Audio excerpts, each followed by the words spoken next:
नमस्कार दोस्तों, स्वागत है आपका हमारे चैनल पर।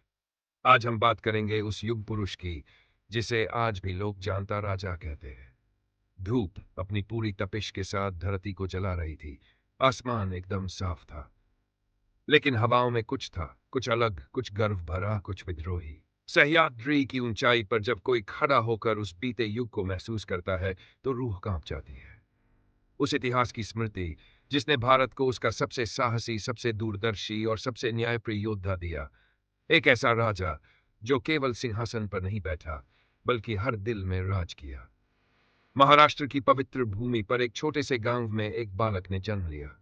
नाम रखा गया। माँ जीजाबाई ने उसे बचपन से ही रामायण और महाभारत की कथाएं सुनाकर सींचा। उनका एक ही सपना था, हिंदवी स्वराज्य। शिवा कोई साधारण बालक नहीं था। जब उसके साथी खेल कूद में व्यस्त रहते, वो पहाड़ों और किलों की बनावट को समझने में डूबा रहता। उसकी आंखों में एक सपना था, स्वराज्य का सपना। एक दिन माँ जीजाबाई ने कहा, बेटा, तुझे राजा नहीं बनना है, तुझे वो राजा बनना है जिसे प्रजा अपना कहे। यहीं से एक युग की शुरुआत हुई। एक युग जिसे हम शिव चरित्र कहते हैं। शिवाजी ने छोटे छोटे किलों से शुरुआत की। तोड़ना, फिर राजगढ़, और फिर एक एक करके दुश्मनों से दुर्ग जीतते गए। लेकिन उनके लिए ये सिर्फ युद्ध नहीं थे, ये जन जागरण का माध्यम थे। उन्होंने लोगों की भाषा में बात की, उनके दुख दर्द को समझा और उन्हें अपने शासन में भागीदार बनाया। जहां दूसरे राजा सिंहासन को अपना अधिकार मानते थे, वहां शिवाजी ने उसे प्रजा की सेवा का माध्यम बनाया। उनका मंत्र था, राज्य ईश्वर है और प्रजा परमेश्वर।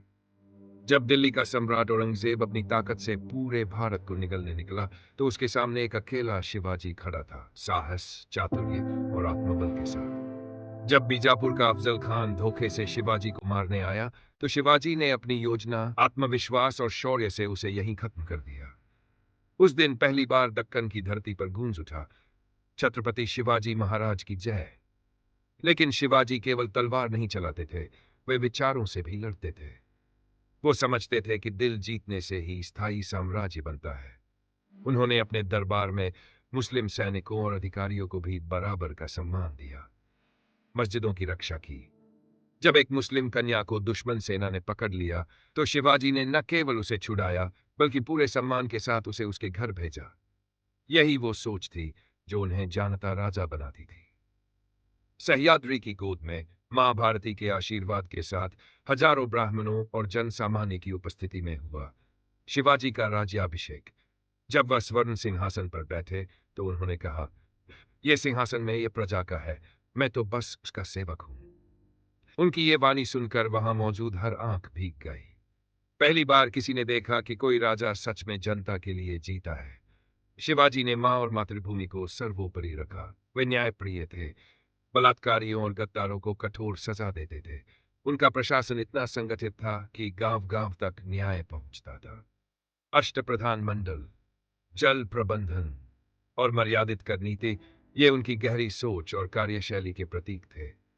उन्होंने एक मजबूत नौसेना बनाई ताकि समुद्री रास्तों से भी दुश्मनों को रोका जा सके। यही सोच उन्हें एक दूरदर्शी सम्राट बनाती है। समय के साथ हर महान कथा को विराम देना होता है। शिवाजी भी एक दिन चुपचाप संसार से विदा हो गए। लेकिन वो केवल एक राजा नहीं गए, एक युग समाप्त हो गया। उनकी मृत्यु पर महाराष्ट्र ही नहीं, संपूर्ण भारत रो पड़ा। आज भी जब कोई माँ अपने बेटे को वीरता का पाठ पढ़ाती है, जब कोई नेता जनता की सेवा की बात करता है, जब कोई बेटा अपनी माँ के चरणों में स्वराज्य का सपना बोता है, तब शिवाजी फिर से जीवित हो जाते हैं।